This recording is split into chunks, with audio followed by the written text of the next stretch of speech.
Episode 11, 3 Cats, 1 Apartment. Welcome back everybody to another episode of CheckMark English.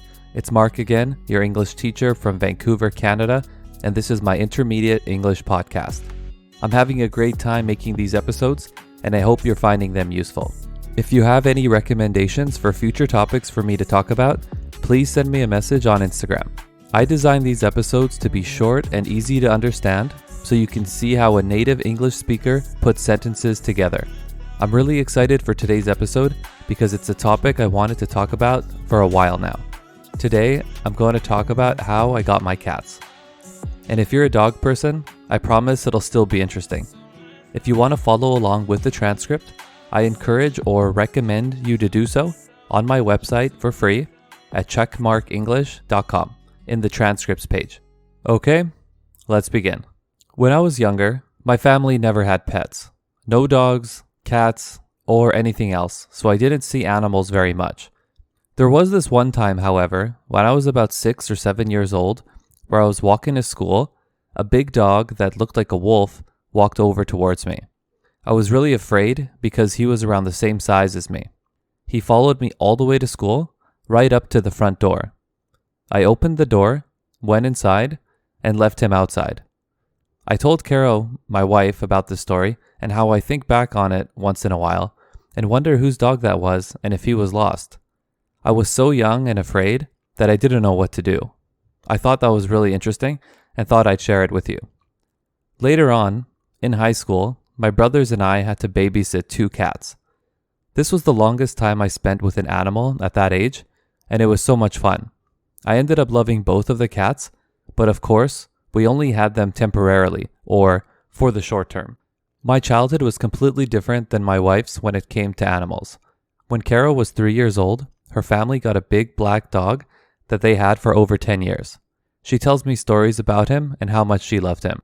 When we were in Ontario, Canada last Christmas, visiting Caro's mom, Caro brought out these old VHS tapes of when she was a child. A VHS tape is what you used to watch movies before DVDs. A DVD was a CD that played videos. It's hard for me to explain what a VHS looks like, so I recommend Googling VHS tape. As I was saying, there were tons of them at her mom's house, and we had a great time watching them. I couldn't believe there were videos of when Caro was a baby and her mom was changing her diaper. A diaper is what babies wear before they learn how to use the toilet. There were also videos of her playing with her dog, playing with her Polish friends, having birthday parties at McDonald's, and lots more great memories. It's extra funny and cute to me because in all of the videos, she's speaking Polish, and so were her parents and friends. She was even speaking Polish to her dog. We ended up watching those old videos for hours during our trip. Like I mentioned in episode 6, Caro has been a vegetarian for years and is now a pescatarian, meaning the only meat she eats is fish. Her biggest reason for being a vegetarian is because she loves animals and thinks the meat and dairy industries are cruel. Cruel means something that causes pain or suffering on purpose. I believe that growing up with her dog and being so close to him contributed or added to her becoming a vegetarian. Also, because she grew up with a dog, she has always been a dog person, meaning she likes dogs more than cats. In Canada, where we're from, people always ask if you're a dog person or a cat person. When we moved to our new apartment, we were talking about getting a cat because they didn't allow dogs in the building. She wasn't super excited about getting a cat, but she still wanted one. Caro told a coworker of hers that we were searching for a cat to adopt, mostly at the animal shelters where we live. One day, her coworker told her that a friend of hers has a cat that just gave birth to a bunch of kittens. A kitten is a baby cat. So once the kittens were about 5 or 6 weeks old, we went there with Caro's coworker to see the kittens. Her coworker's friend owns an outdoor plant store, and the cats just live out there. We saw the mom and her 6 black kittens. The mom was mostly black with a little bit of white. I picked one of them up, and she clung or stuck on to me. Caro's coworker told us to take whichever we wanted. I gave Caro the one I was holding, and right away we knew that was the one. She carried the little kitten in her hands and took her to the car. The kitten looked up at Caro, and Caro started crying her eyes out. To cry your eyes out means crying heavily. The first night, she hid under the couch and was meowing all night. The next day, she came out and started exploring her new home. After a few days, we decided to name her Penelope. Another few days after that, we took her to the vet for her first checkup to make sure she was healthy. The word vet is short for veterinarian. A veterinarian is a medical doctor, but for animals. I know that word is really difficult to pronounce, but luckily, you never need to say that word. We shorten it to vet almost always. We thought it was just going to be a normal visit to the vet, but we didn't realize we'd be in for a surprise. The doctor told us that our little Penelope was a boy. We couldn't believe it. When we were at the plant store on the day we picked him up, the store owner told us that it was a girl, and we never really thought about it. We were just excited to have a kitten.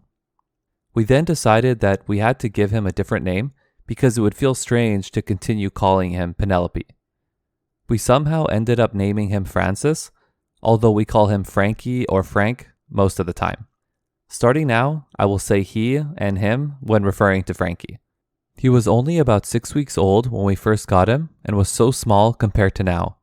I'll definitely post some before and after photos of him on my Instagram, so make sure you check it out. My Instagram name is CheckMark English. We send pictures and talk about him all the time to our friends and family. They're probably annoyed or bothered at how obsessed we are. A few months after bringing Frankie home, we decided to foster another cat. Fostering means taking care of a cat until they find their permanent home. The cat we fostered was an adult male named Tommy, who at first was very aggressive. He was a rescue from the streets, so he must have been really scared. Many homeless cats end up in shelters where they receive care and hopefully find somebody to adopt them. We kept Tommy in the bathroom, separated from Frankie, because it was too risky or dangerous to have them together. Tommy eventually got used to the bathroom and became comfortable with us. One of my friends visited us to see Tommy and said he was actually looking to adopt a cat soon and that he'd consider or think about taking Tommy. He liked him right away, which was great to see. A couple of days later, our friend took him home and adopted him. It's great because we still visit him from time to time. A happy ending to our first foster cat. Earlier, I mentioned that we were in Ontario visiting Caro's mom last Christmas. What I didn't mention is that we brought Frankie with us. It takes around 5 hours by plane to get from Vancouver to London, Ontario, and Frankie was in his carrier bag with us the whole time. He was really scared and meowed throughout the duration of the flight. Once we landed or arrived, we let him out of his carrier at Caro's mom's house. It wasn't after much time at all that he made himself comfortable. Her mom's place is a 2-story house with lots of rooms and windows. When you say 2-story house, it means there are 2 levels or floors, a downstairs floor and an upstairs floor. You can also say a 20-story building, for example, meaning the building has 20 floors or levels. Her house has big windows that Frankie loved looking through. That Christmas was a great time because we were all together. Caro's mom, Frankie, and their Polish friends. When it was time to go back home, we could tell Frankie was sad to go back to our smaller apartment.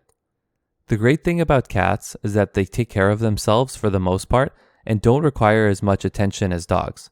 Because of this, I keep telling Caro's mom to get a cat to keep her company in her big house.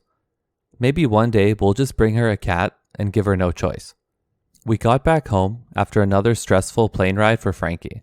Shortly after we returned home, Caro began searching online for cats available for adoption in animal shelters and frequently showed me pictures of them.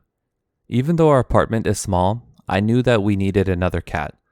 On the days that both Caro and I were away from the apartment for long hours, we felt sad for Frankie because he had nobody to hang out with. He just slept or looked out the windows at birds, rabbits, and people. So we decided to start looking for another cat to adopt. About 2 months ago, we went to the animal shelter and saw a little female or girl kitten.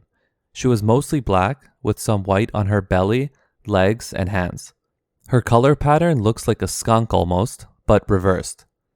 Remember to check my Instagram for photos so you have a better idea of how she looks like. Caro fell in love with her right away and so we filled out or completed an application to adopt her. Her name at the shelter was Ensalada, which means salad in Spanish. We took her home and kept her in the bathroom for a few days until she was comfortable with us. Frankie was very curious about her and always laid outside the bathroom hoping to see her, but we only let them see each other a little bit for the first few days. We then let them see each other more often, and eventually, we let them be together all the time. They sometimes chase each other around, and Frankie can be a bit aggressive, but as soon as she meows loudly, he knows to let her go. Now they are friends and get along really well. Earlier I said her name was Ensalada at the animal shelter, but when we got her, we wanted to give her a different name. We thought of many different ones, but none felt right. I'm not sure why, but I kept calling her Flower, and eventually it just stuck. Caro really didn't want it to catch on, but nothing else came naturally to us.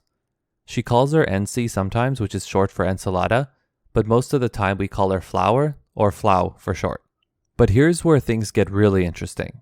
While I was at work, Caro started sending me messages. She said that on a Facebook group, a lady was asking people to take a 4-week-old kitten from her because her kids were stressing the kitten out. The lady said her neighbor's cat had 9 kittens and was giving them away to people. Caro got emotional and wanted to save the cat, so she asked what the lady's address was. Caro and I couldn't believe it, but the address was the building right across the street from us. It was within a 1-minute walk from our apartment. Caro went and got the cat and took him back to our apartment and set up the bathroom for him. She called me while I was still at the office and explained what was going on. It was really cute to me because she was emotional and really wanted to save the cat, so I was more than happy to help. He's currently with us, but we are trying to find him a permanent home. We sent pictures of him to our friends and family, asking if anybody wants a new kitten. We've been calling him Binky, and it feels like it really suits him already. His fur is a mix of gray, brown, and white, and his whiskers are white. Whiskers are the hairs that stick out sideways from the nose area of cats and other animals. One thing I forgot to say is that he doesn't have a tail. He was born without one, and so we did some searching online, and it turns out it's more common than we thought for kittens to be born without a tail. We just hope that it doesn't negatively affect his overall health and well-being. I'll definitely let you all know what ends up happening with him, but for now, he's our second foster cat and is happy in our home. That's the end of today's episode, and thanks again for staying until the end. Remember to follow me on Instagram to see photos of all 3 cats and to follow along with what's going on in my life. I'll be posting my podcast on YouTube soon so that more people can listen to it for free. If you want to help me out and enjoy my content, please leave me a review on your favorite podcast platform or subscribe to my YouTube page called CheckMark English. I'll put the links to all of my pages and website in the description of this episode. I'm currently trying to make an episode once every week, but sometimes I won't be able to if I get busy with my full-time job. Thanks again, and see you all next time.